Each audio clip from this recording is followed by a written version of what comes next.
Sky darkens. And flames. And cut. That's great. Good. We've got that. That's Fabo. Fabo. Thank you very, very much. Yay! That's the one. Hey, well, thank you very much, everybody, for a great first block. And have a great break. Everyone's having a break, and we will see you back here soon enough. Ladies and gentlemen of the second unit, that is a wrap on block 1.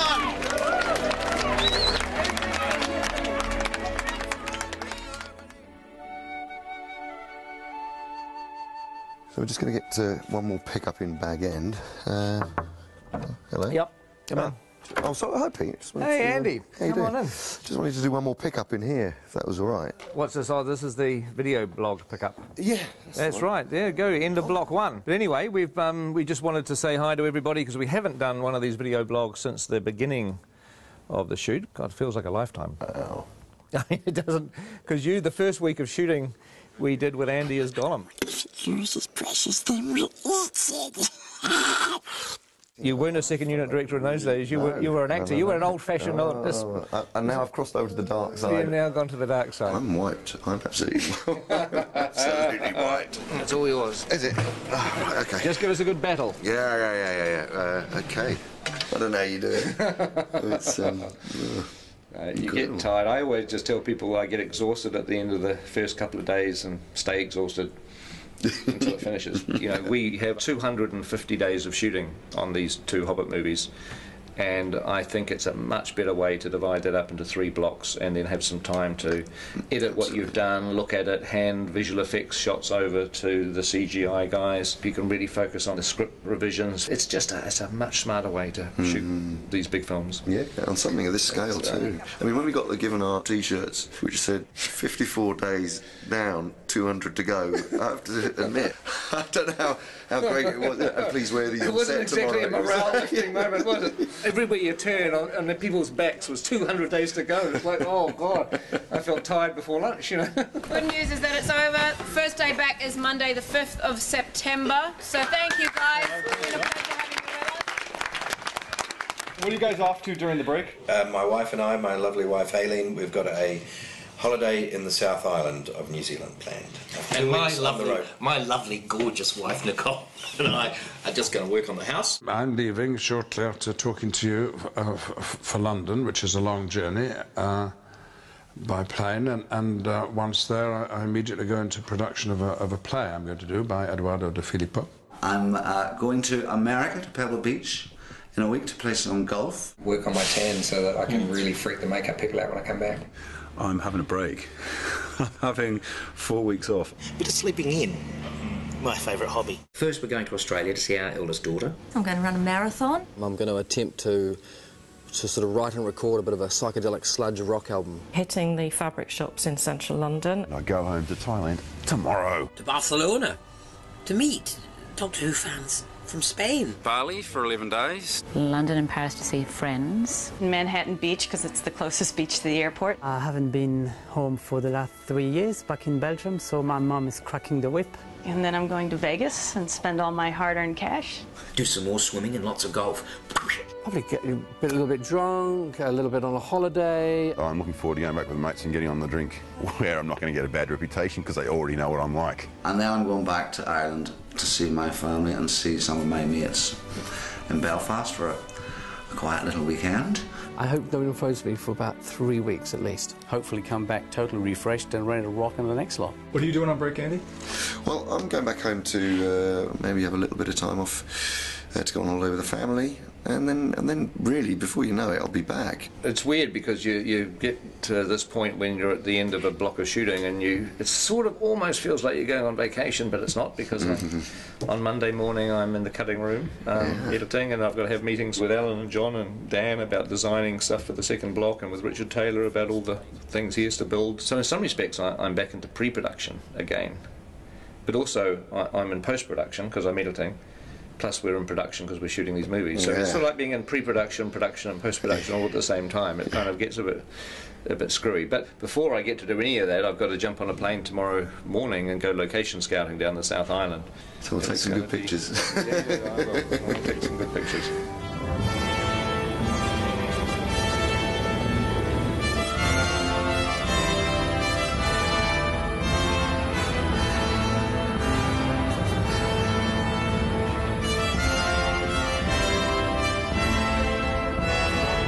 Since we're going to be doing location shooting during our next block of shooting, it's really time to have to nail everything down. Well, on the recce there'll be, it's usually about 17 of us that go. We get around in 5 helicopters usually. It's quite a spectacle when we turn up. Peter, Caro, Zane, Bridget, Andrew, Dan Henner, Simon Bright, art director, Steve Ingram, John Howe, Alan Lee, Eric Sandin, we're Tony Keddy, the grip, Reg Garside, gaffer, myself, location scout Dave Comer joins us, and Peter's assistant Sebastian, the ever faithful Sebastian's there. Here on the mountains I put my hand out and a cup of tea slides into it. That's what we like. There's even a Starbucks up here in the Southern Alps. Slippery, hard to walk and juggle a cup of tea at the same time on this sort of... I know, no mean feat.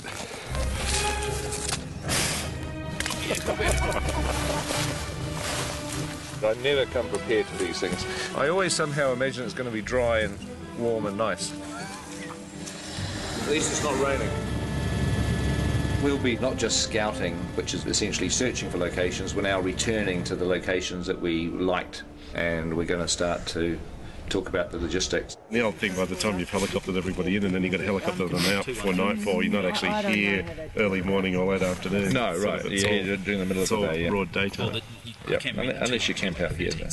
Well, that just, yeah. On set, we are allowing approximately half a rugby field for the essential equipment trucks, and then our marquees, crew parking, and also unit-based parking, which is where all our makeup and costume facilities are. If you make a path along the edge of the swamp in this... In essence, we need to create space for 2 rugby fields of equipment.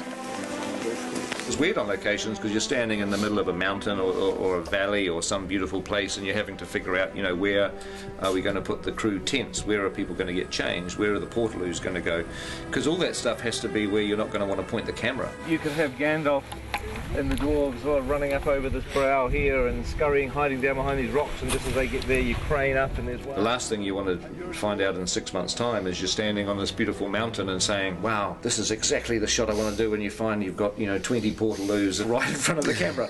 That's not what you want to do, so you've got to figure all that stuff out. We've got to keep looking. It's sort of sooner rather than later, isn't it? Yep.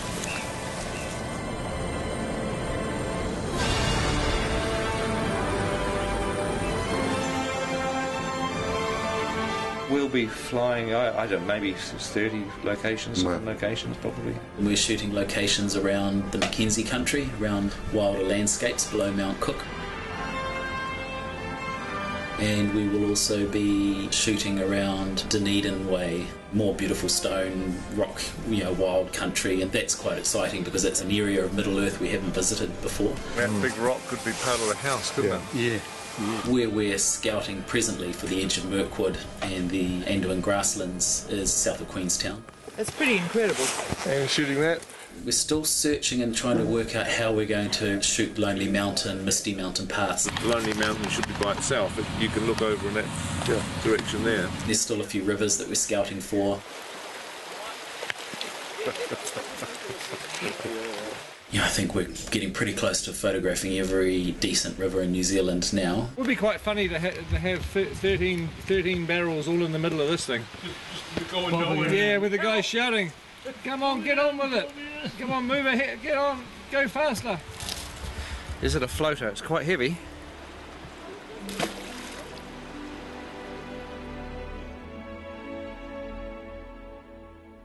We're going to go to some reasonably remote places. Sometimes places that, you know, very, very few people have seen. There's plenty of New Zealand that we haven't seen yet. I think people think it's such a small country, and Lord of the Rings, we saw so much of it that we must have seen everything, but believe me, we haven't. There's a huge amount of wonderful locations still to come. Quite a pretty spot, isn't it? That's great, it's a great spot. Well, we'll say goodbye for now, and hopefully you've enjoyed this update, and there may well be another one coming during the break sometime, so keep your eye out for that.